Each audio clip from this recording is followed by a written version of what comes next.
thing in your nightmare, that thing that's holding you back, that thing that's dragging you down, that thing is you. You will not outwork me. And the whole gig is just a giant hustle. That's all it is. Life is just a hustle. That's all life is.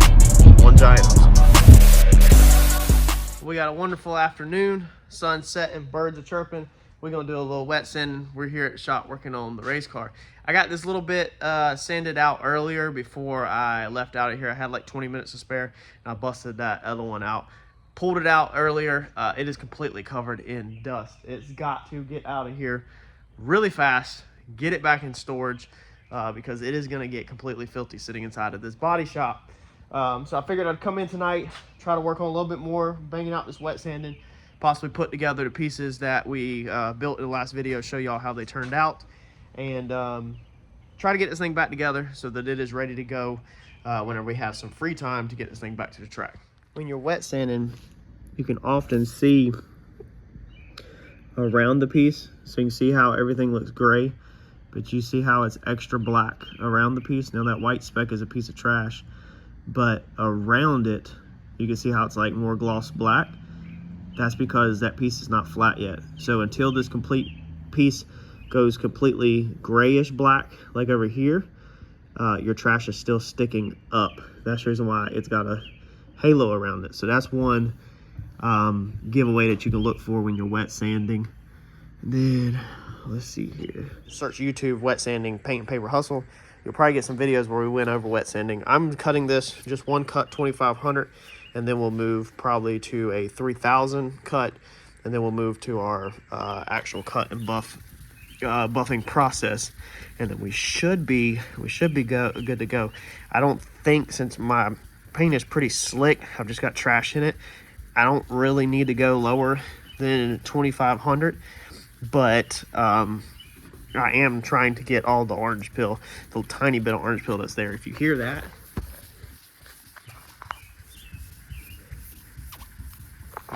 okay, if you hear that scratching, squeaking sound, hopefully the camera picked it up, that's a piece of dirt. So anytime you hear that, really need to grab the pressure washer, flush everything off again. I just did it. I'm not really worried about it, honestly. My stuff's gonna get scratched up, but if you were doing your job and you heard that little squeaking sound, that's a piece of sand or a little tiny piece of grit that's underneath your paper, and it's putting that right there. I don't know if you can hear that. As soon as I start talking, you can hear it. And it's putting heavier scratches in it than 2500 grit because of that one little piece of sand. So I really need to flush this off. Oh, it stopped again. But you got to keep everything clean, or you're going to have other scratches in your work that you don't want. And if you look really close, you'll be able to see that. But for a race car, you don't really have to have it that, man, there's a loud one right there. You don't have to have it really that perfect to work.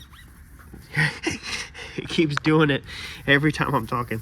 You don't have to have it that perfect on a race car, but I still try to keep mine decently to show car level. I'm trying to get that one piece of trash out that we just showed you.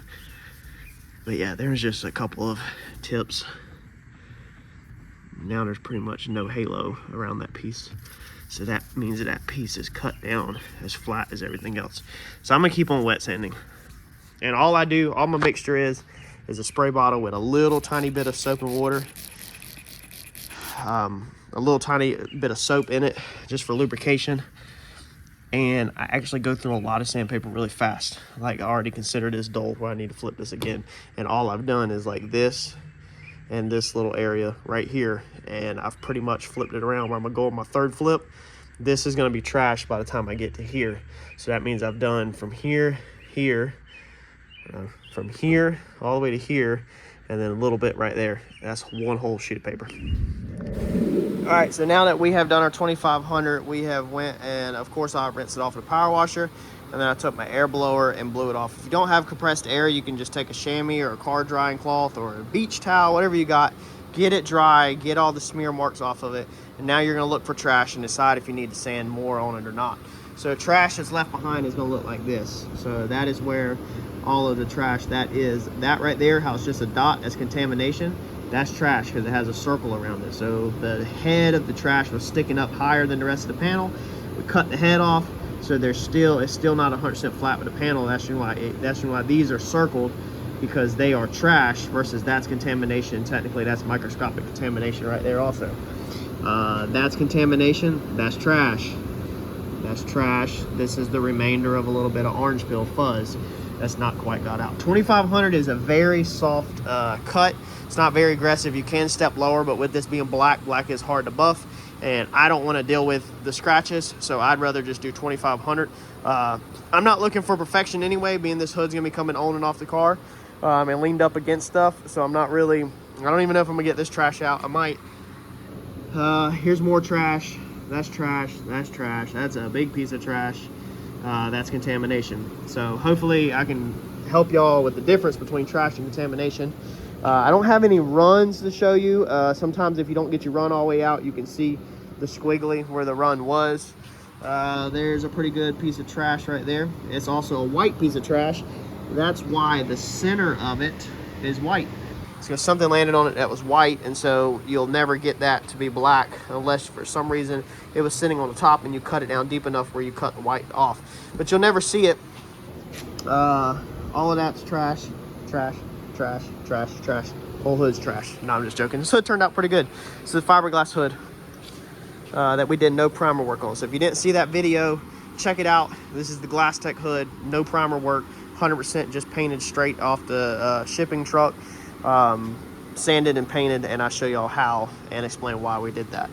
So I'm really not sure. I really don't think I'm gonna get this trash out. I really don't, y'all.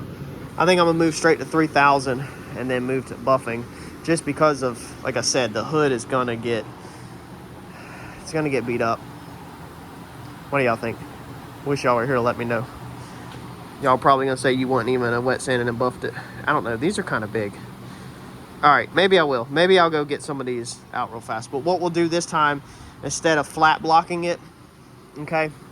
So normally you want to keep your block flat like this. What we're going to do this time is we're actually going to take our finger and lift it up, and we're going to actually focus all of our pressure underneath our finger, and we're just going to be right on top of the trash just to dig the trash down or whatever. That is technically digging the low spot doing it like that, but you'll never see it when everything's wet sanded and buffed.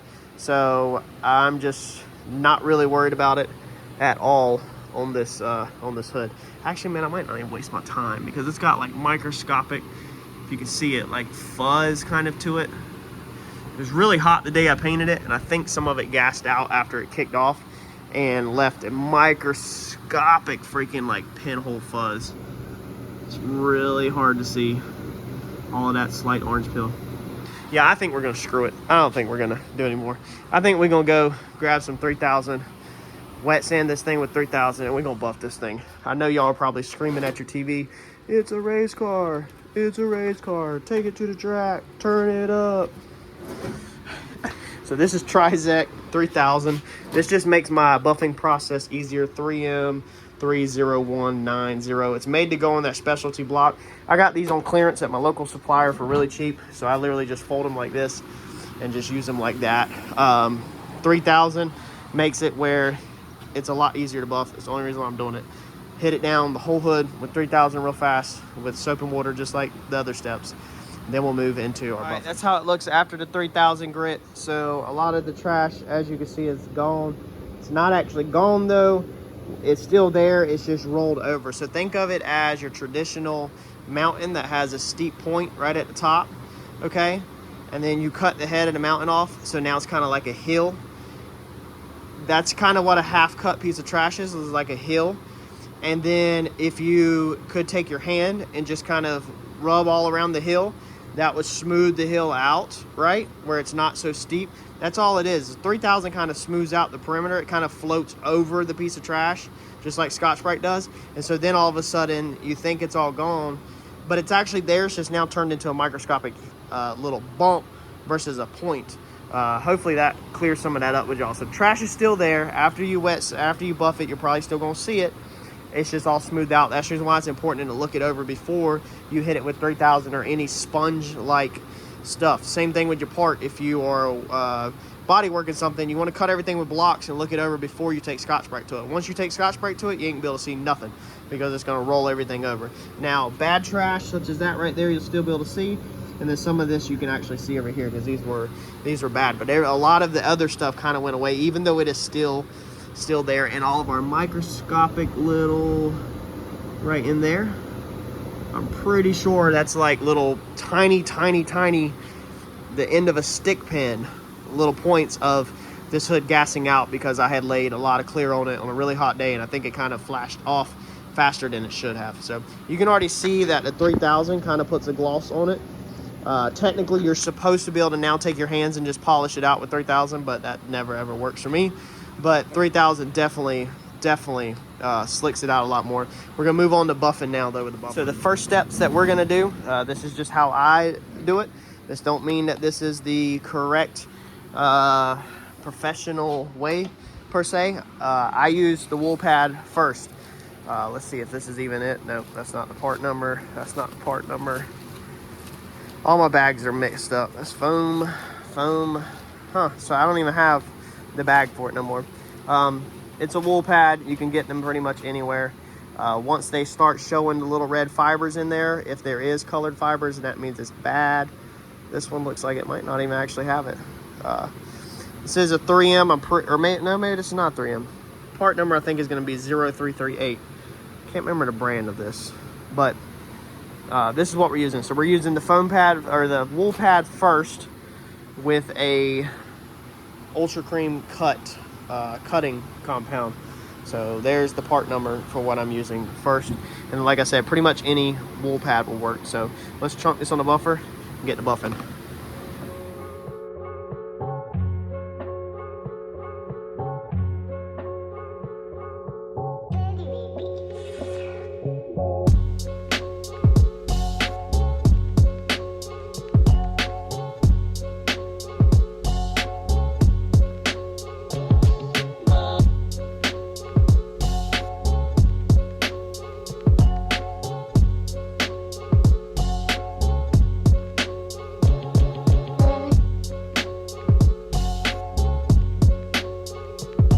So that is our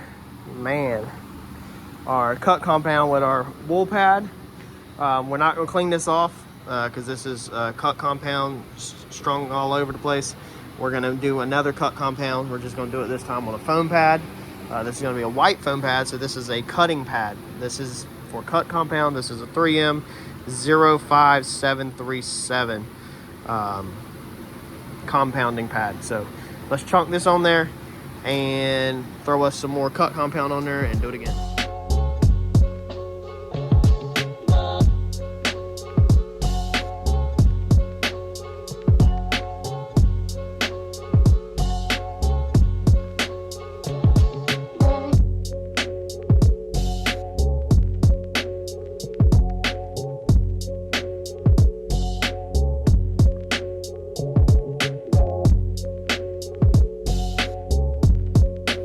All right, grabbing us some clean rags out our dryer.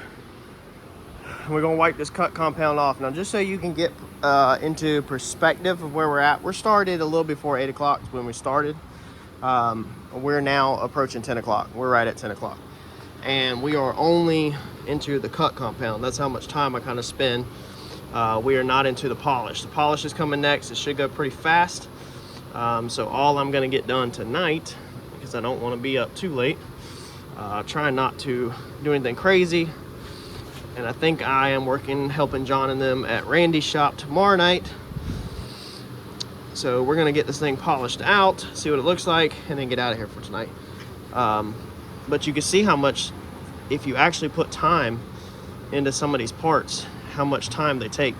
They can take a lot of time to do it decent. And if you remember, I didn't even get all the trash out, and I started at 2,500. I didn't even do one of these jobs that I had to start at freaking 1,500 grit, then step to 25, then step to 3,000, because you can't jump steps. So all we're doing is we're wiping the bulk of it off, and then we're going to move on to our polishing. I can already see some cut marks still in here just because of the sand, the squeaking I told you about. I was not that careful as I would be if it was a customer job. I've even sometimes laid a clean hose near the surface where it like falls on it, hook it to a ladder or something where it's just continuously flushing the surface off as you are wet sanding. I've done that before on a customer job to keep the dirt out, because that dirt, I'll show you here in a second, it just puts scratch marks in where you can see them. Let's see here, right there, that right there. See how it stays? No, hold on. Let's see here. See if I can find it right there. See it moving across the light? Right there. That line right there. Right there. That is scratch marks from sand. So that's what scratch marks like that. This right there. Okay, there's more right there. More right there. Okay. So that is what happens when you get a little piece of sand underneath your sandpaper. That's the reason why I don't like doing customer jobs, especially like a black, because of stuff like that. A customer job, you would have to pull your wet sandpaper back out and you'd have to cut it more to get that scratch out of it, and then do your buffing all over again. This takes a lot of freaking work. A lot of people don't understand to get them to look this good. Amount of work goes into it. I'm not gonna worry with it because, like I said, this is it's not exactly a race car because I don't take it to the track, as y'all know. Little laughter there. Most of y'all probably yelling at me. But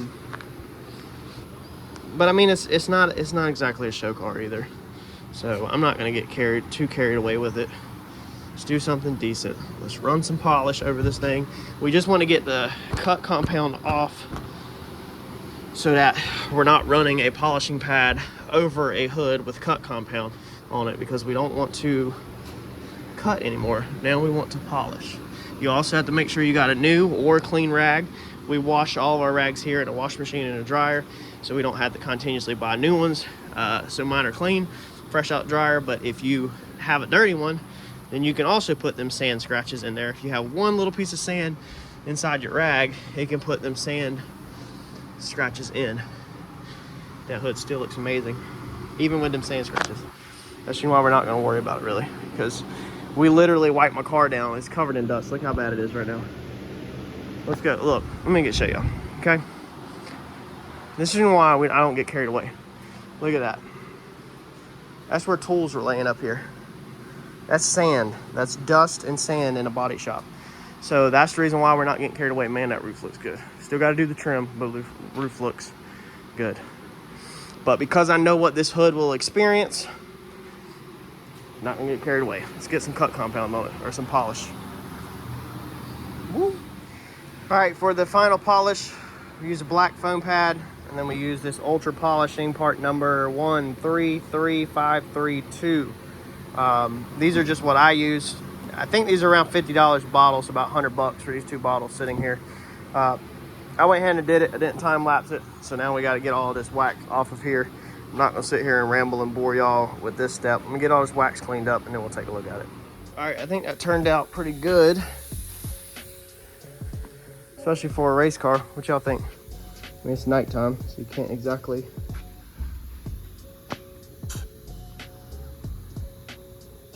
see a reflection in the sky or anything, but you can see reflection in the paint booth. It's a little smudgy.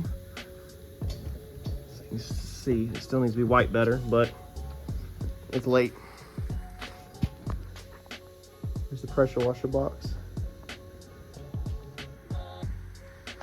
So pretty good. I think it'll do decent for a race car. But you can see all of the imperfections, you know, the sand scratches and stuff like that. So you'd really have to take your time a lot more to get something to turn out flawless. But there's no reason, honestly, to put flawless into a car like this. It's gonna be, you know, have something's gonna be handled this much and be at the racetrack. Maybe that helps somebody out real quick, fast, cut and buff tonight, going over the basics.